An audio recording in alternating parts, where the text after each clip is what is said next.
In an unexpected classroom showdown, the arrogant calculus teacher tries to humiliate the formidable The Rock, unaware that behind those muscles lies a math prodigy ready to turn the tables with astonishing brilliance. The ice-cold water burned Karen Whitmore's lungs as she frantically kicked toward the surface. Her soaked clothes dragged against her limbs, fighting her every movement in the murky darkness. 50 feet above, a jagged hole in the ice revealed a sliver of charcoal sky framed by the headlights of the half-submerged SUV. "Hold on, Emily. Please hold on."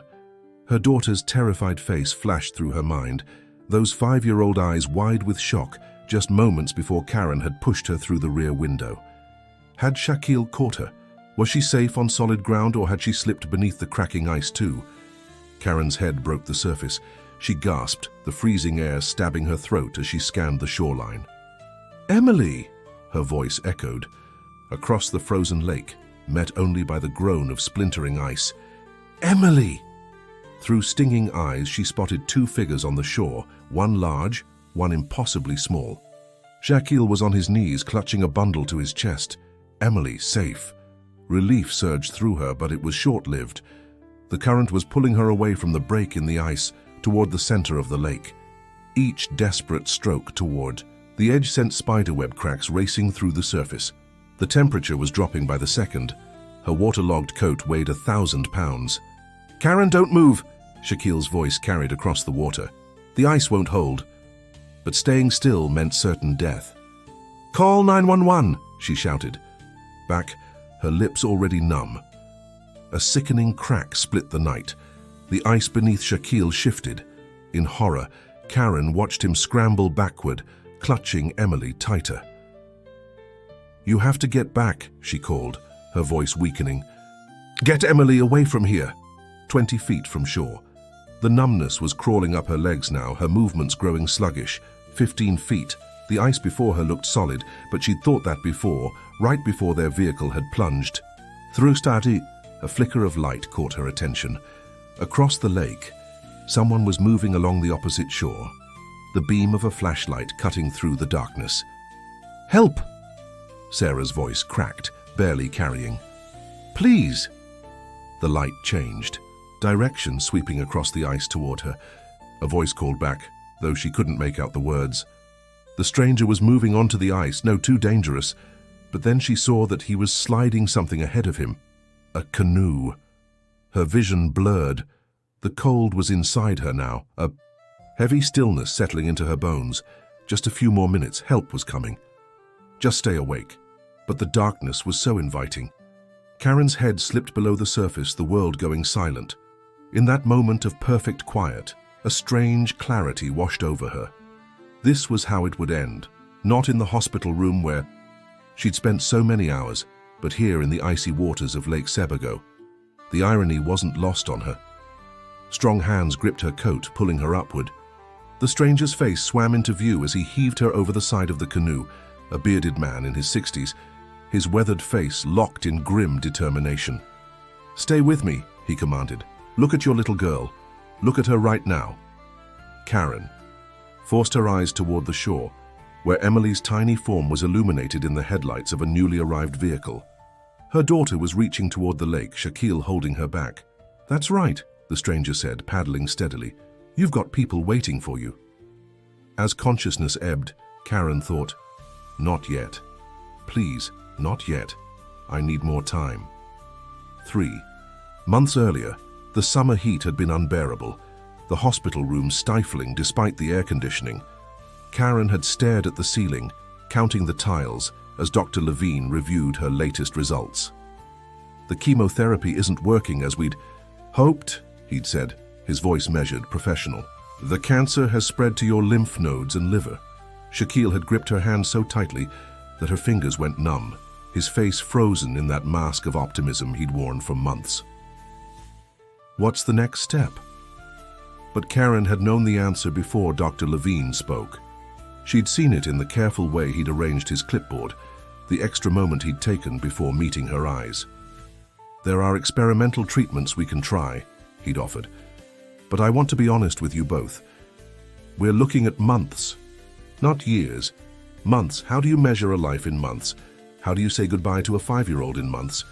That night, after tucking Emily into bed with promises that Mommy's just a little sick but I'm going to be fine, Karen had stood under the shower until the water ran cold, letting it wash away the tears her daughter couldn't see. When she'd emerged, Shaquille was sitting on the edge of the bed, a brochure in his hands. "Lake Sebago," he'd said, holding it up. "My parents' old cabin. We should go there, spend some time away from all this." Sarah had almost laughed. "Jason, I have stage 4. Cancer. I can't just go on vacation." Not a vacation. His eyes had held that fierce determination she'd fallen in love with 12 years ago. Time. Just time together. The 3 of us. Without hospitals and appointments and pitying looks. From neighbors. "Emma deserves that. You deserve that." The cabin had been everything she'd needed. A place outside of time. Days filled with Emma's laughter as they collected pine cones and spotted deer at dawn. Evenings on the porch watching the sunset paint the water gold and crimson. Nights with Jason's arms around her, neither of them speaking of what was coming. But peace had never been part of Sarah's nature. Even before the diagnosis, she'd been the family planner, the problem solver, the one who made lists and checked them twice. So while Jason taught Emma to fish off the rickety dock, Sarah had secretly worked on her project. Folders labeled with Emma's future birthdays, filled with letters, small gifts and advice a growing girl might need from a mother who wouldn't be there. She'd been working on the folder for Emma's 16th birthday when the pain had struck, doubling her over at the kitchen table. Beyond the window, she could see Jason and Emma skipping stones across the glassy surface of the lake. The timer on her phone had beeped, time for her medication, but the orange bottle had been empty. "We need to go back to town," she'd told. Jason, an hour later, her voice tight with discomfort. "I'm out of painkillers." They'd waited until Emma was asleep to leave. It was only supposed to be a quick drive to the 24-hour pharmacy 30 minutes away. Only supposed to take an hour. A round trip. They hadn't counted on the sudden storm, the flash freeze that turned the road into a mirror of black ice. Hadn't noticed the warning signs about thin ice on the lake. One wrong turn, one moment of distraction as Sarah had winced in pain. And suddenly, they were sliding across the frozen lake, the headlights illuminating their trajectory toward disaster, seconds before the ice gave way. The paramedics worked with grim efficiency, cutting away Sarah's frozen clothes in the back of the ambulance as another team attended to Emma. The bearded stranger, Tom Wilson, a local fisherman who lived in a cabin on the lake, stood awkwardly to the side as Jason thanked him repeatedly. "Just did what anyone would," Tom muttered, embarrassed by the attention. "Lucky I heard the commotion. Lucky I keep my canoe ready this time of year." Luck. Sarah had stopped believing in luck the day Dr. Levine had first used the word malignant. The hospital was all too familiar, the antiseptic smell, the squeak of rubber-soled shoes on polished floors. Different building, same soul-crushing fluorescent lighting. As the doctors treated her for hypothermia, Sarah drifted between consciousness and darkness, fragments of conversation filtering through. Remarkable she survived this long in the water. Core temperature dangerously low. Existing. Condition complicates. When she fully awoke, Jason was beside her bed, Emma curled up asleep in his lap. "Hey there, fighter," he whispered, his eyes red-rimmed. Sarah tried to smile, but her face felt wooden. "Emma?" "Not even a scratch. She's been asking for you." He shifted, careful not to wake their daughter. "They want to keep you here for observation. Your oncologist is on his way." Dr. Singh arrived shortly after dawn, his face grave as he examined her charts. The hypothermia had weakened her already compromised system. The cancer was spreading faster now. "Weeks," he said quietly when Emma was out of the room. "Maybe a month." Jason's composure finally broke, tears streaming silently down his face as he turned away, shoulders shaking. But something had changed in Sarah. The icy water had washed away her fear, leaving behind a strange clarity. "I want to go back to the lake," she announced. Dr. Singh frowned. "Mrs. Chen, I strongly advise against—" "Not to stay," Sarah interrupted. "There's something I need to do there. Then I'll come back and do whatever treatments you recommend. but I need this first. 24 hours later, against medical advice, Sarah was helped into the passenger seat of Jason's car, a new rental that still smelled of plastic and air freshener.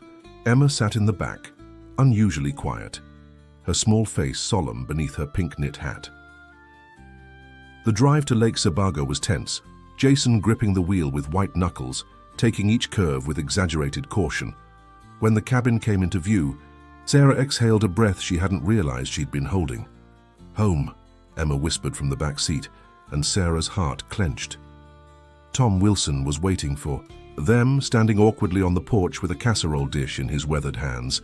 "Neighbors thought you might need this," he said gruffly, handing the dish to Jason. Then, to Sarah, "Glad to see you, Vertical." Sarah smiled. "Thanks to you." Tom shrugged, uncomfortable with gratitude. "Figured I'd check the cabin too. Fired up the generator, got the heat going." He hesitated.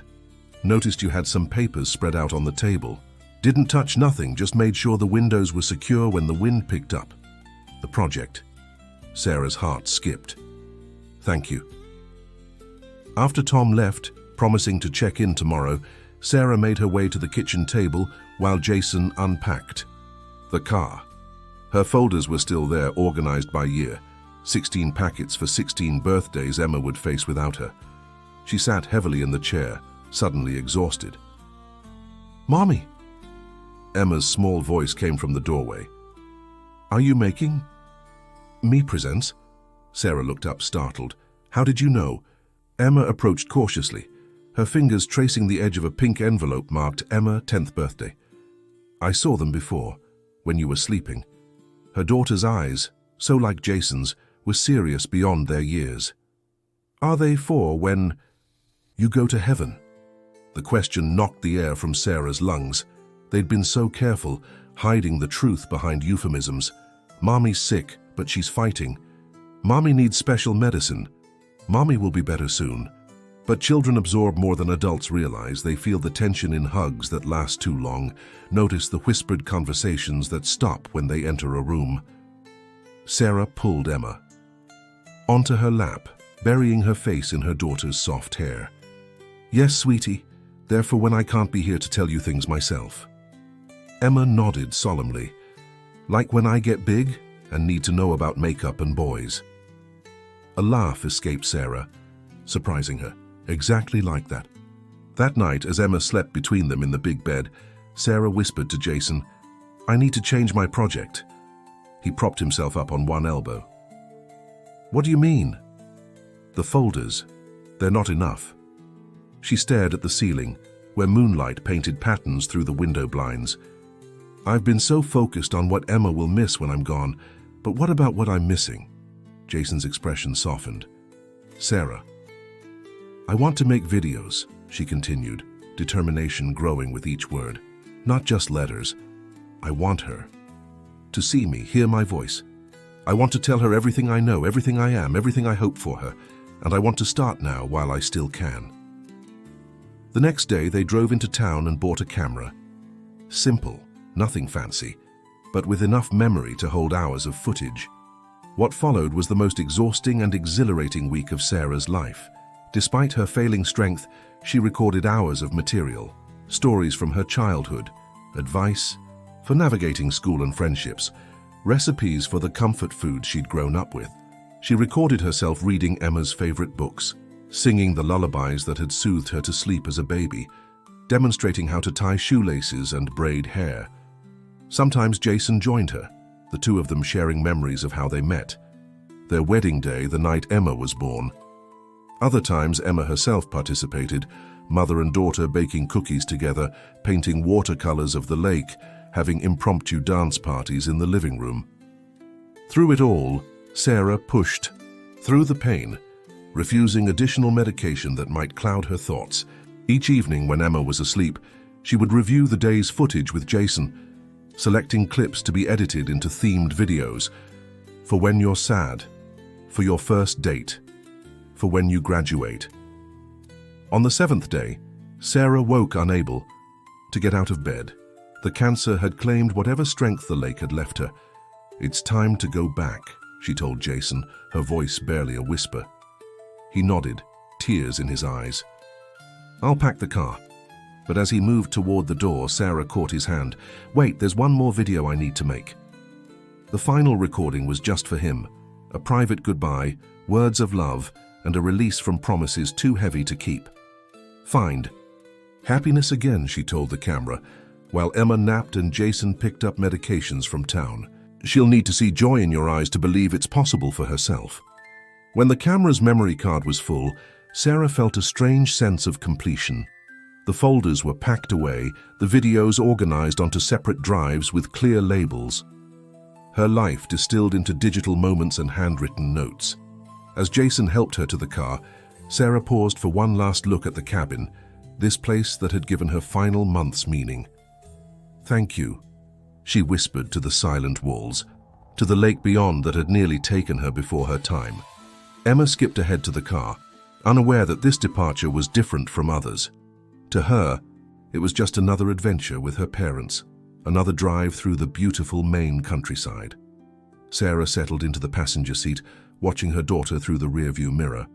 The girl was humming softly, one of the songs they'd recorded together. "Ready?" Jason asked, his voice thick. Sarah reached across the console to take his hand. "I'm ready." As they pulled away from Lake Sebago, Sarah didn't look back.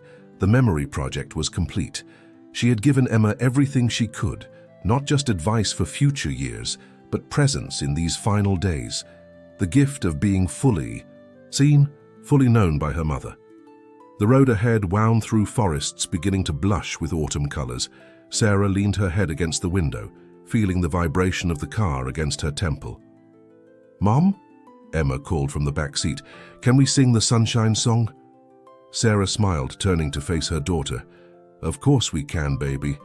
As their voices filled the car, one strong and clear, one fading but determined, Sarah thought that even endings could hold a kind of beauty if faced with the right company. And for now, that was enough.